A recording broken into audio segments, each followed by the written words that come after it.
Amis téléspectateurs, il est vrai que c'est l'événement qui fait la date. Ce n'est pas la date qui fait l'événement. Mais chaque fois, on se souvient d'un événement, c'est la date qui rappelle l'événement en soi.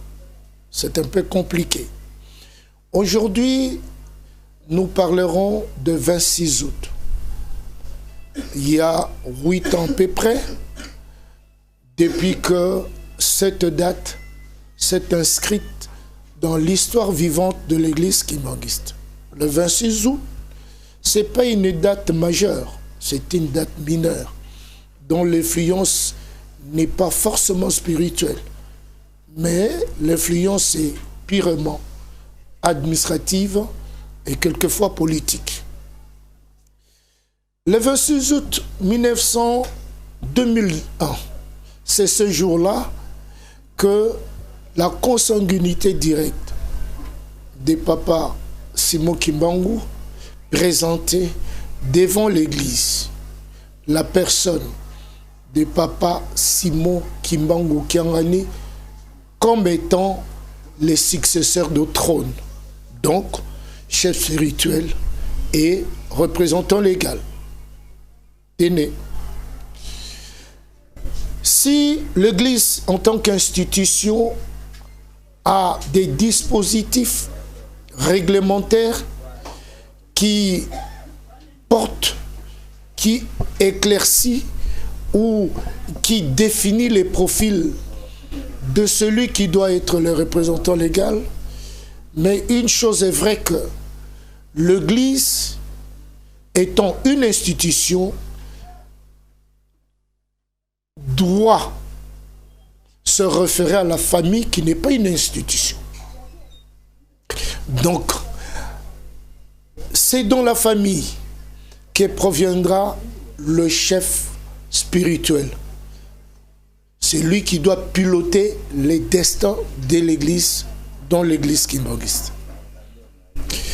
Je vous invite à comprendre une chose.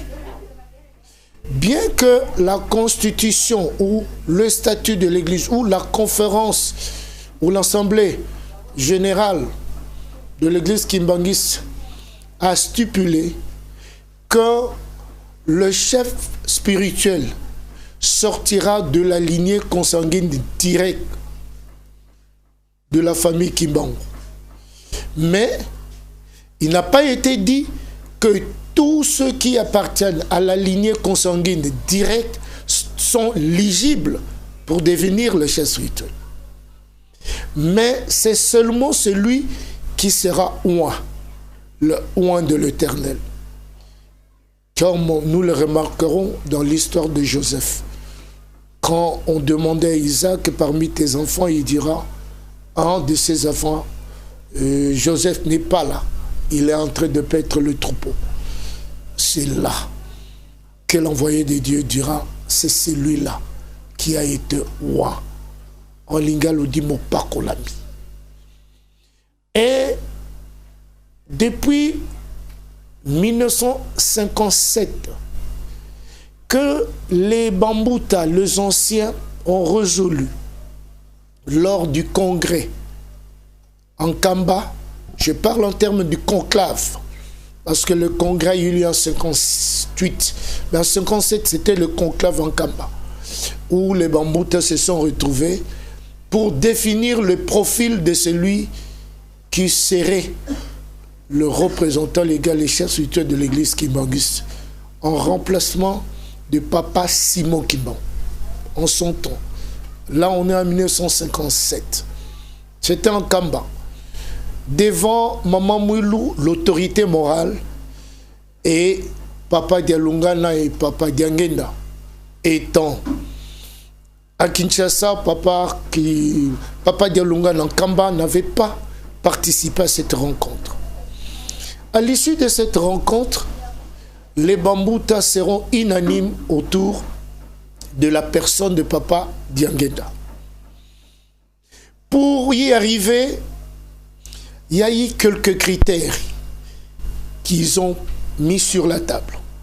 Premier critère, c'était celui d'être un homme spirituellement élevé. De ce côté-là, les Bambous ont trouvé que Papa Diangenda est l'élément choisi. Deuxième critère, il a l'esprit fédérateur.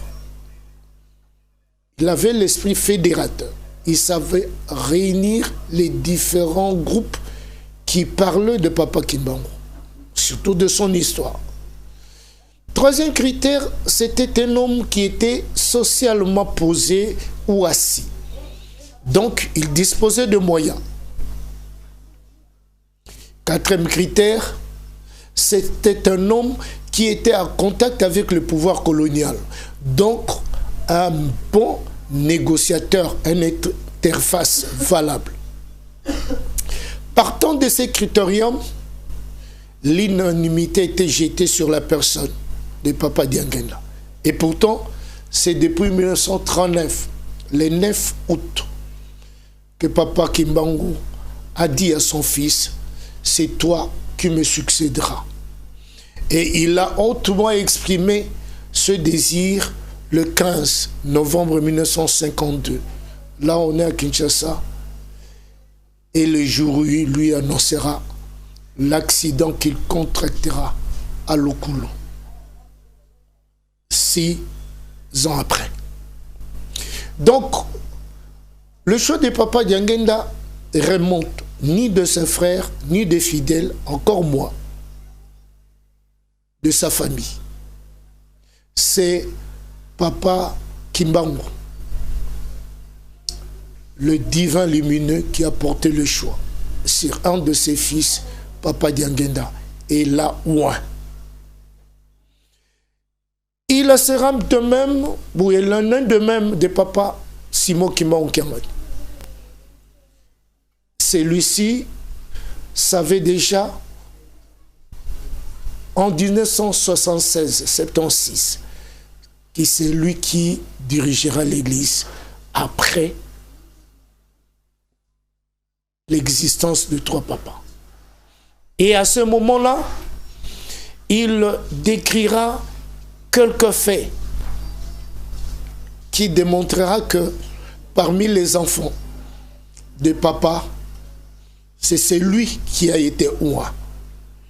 Nous sommes en 1979, 79, là Matati. Papa Diangenda dit,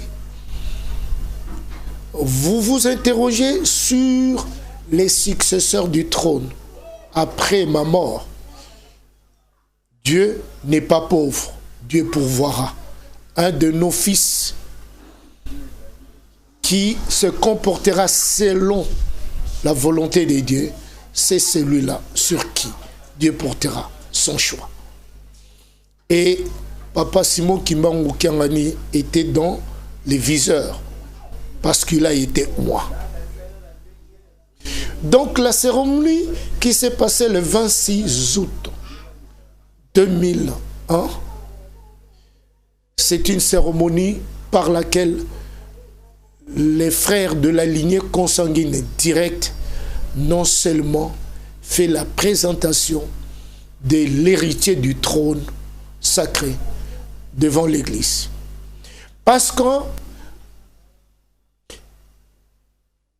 les enfants de papa, permettez-moi l'expression, les enfants de papa n'avaient ni qualité, ni le pouvoir de porter le choix sur celui qui devait succéder au trône sacré.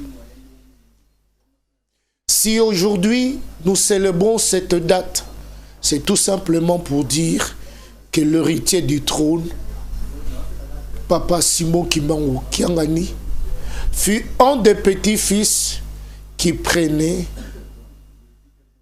la tête de l'Église. Pour la première fois, le pouvoir quittait la lignée directe des enfants de Papa Kimbangu pour être dirigé par le petit-fils. Et ce petit-fils était bien ce roi des dieux. Aujourd'hui, en pensant à cet anniversaire, nous voulons tout simplement dire au monde que Papa Simon Kimbangu Nkiangani est cette volonté de Dieu exprimée en termes de leader afin qu'il conduise l'Église et concrétise les différentes promesses faites par Papa Kimbangu. Et nous avons toujours dit, Papa Kimbangu en 1910 dira qu'il renaîtra en 1918. Et en 1913, je dis bien 13, Papa Kimbangu révélera à un de ses complices, ou vous voulez, camarades, Papa Diswemi, que je renaîtrai en 1951.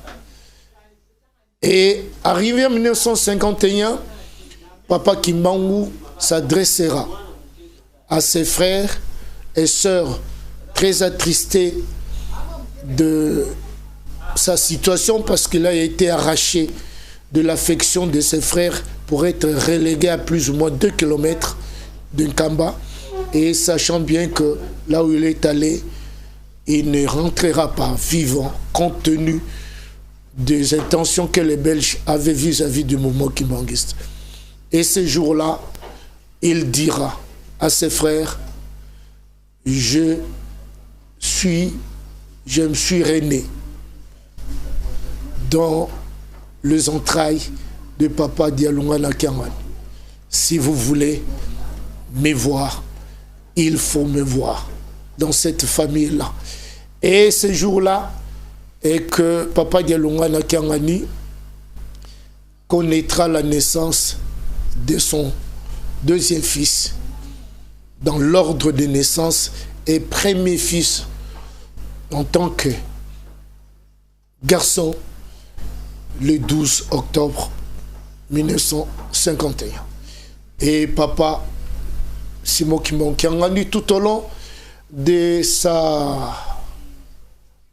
de son évolution de la France à la jeunesse, lançait des signaux pour confirmer qu'il était le oint de l'Éternel par rapport à tous ses frères. Voilà à peu près l'importance de la date du 26 août qui nous permet de nous rappeler de cet événement-là.